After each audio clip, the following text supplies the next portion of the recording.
মাত্র ১ ঘণ্টায় ১৬ লাখ রিয়্যাক্ট। বিরোধী দলীয় নেতা ও জামায়াতে ইসলামীর আমির ডাক্তার শফিকুর রহমানের একটি ফেসবুক স্ট্যাটাস এখন সোশ্যাল মিডিয়ায় টক অফ দ্য কান্ট। তবে আলোচনা কেবল রিয়্যাক্ট নিয়ে নয়, বরং তার ব্যবহৃত করা ইনকিলাব জিন্দাবাদ স্লোগানটি নিয়ে। ইনসাফের বাংলাদেশ গড়ার প্রত্যয়ে দেওয়া এই স্ট্যাটাস কি নতুন কোনো রাজনৈতিক বার্তার ইঙ্গিত? জামায়াত আমিরের ফেসবুক স্ট্যাটাস নিয়ে প্রতিবেদনটি তৈরি করা হয়েছে, সঙ্গেই থাকুন। রবিবার ভোরে নিজের ভেরিফাইড ফেসবুক পেজে এই পোস্টটি দেন আমির শফিকুর রহমান।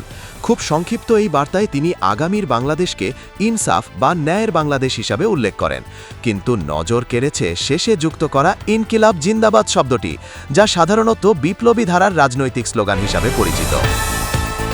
ডিজিটাল প্ল্যাটফর্মে শফিকুর রহমানের জনপ্রিয়তা যে কতটা তুঙ্গে তার প্রমাণ মেলে এই পোস্টে। প্রতিবেদনটি লেখা পর্যন্ত মাত্র ৬০ মিনিটে স্ট্যাটাসটিতে ১,২৫,০০০-এর বেশি রিয়্যাক্ট পড়ে। মন্তব্য জমা হয় ১৭,০০০-এরও বেশি এবং ২,০০০-এরও বেশি মানুষ এটি শেয়ার করেন।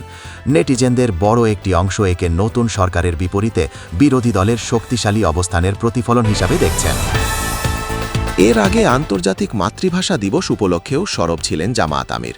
২০ ফেব্রুয়ারি রাতে এক পোস্টে তিনি বলেছিলেন, মাতৃভাষার মর্যাদা রক্ষায় আমরা দায়বদ্ধ। ভাষা দিবসের রেশ কাটতে না কাটতেই ইনকিলাব বা বিপ্লবের ডাক দিয়ে দেওয়া এই স্ট্যাটাস রাজনৈতিক মহলে ভিন্ন মাত্রা যোগ করেছে।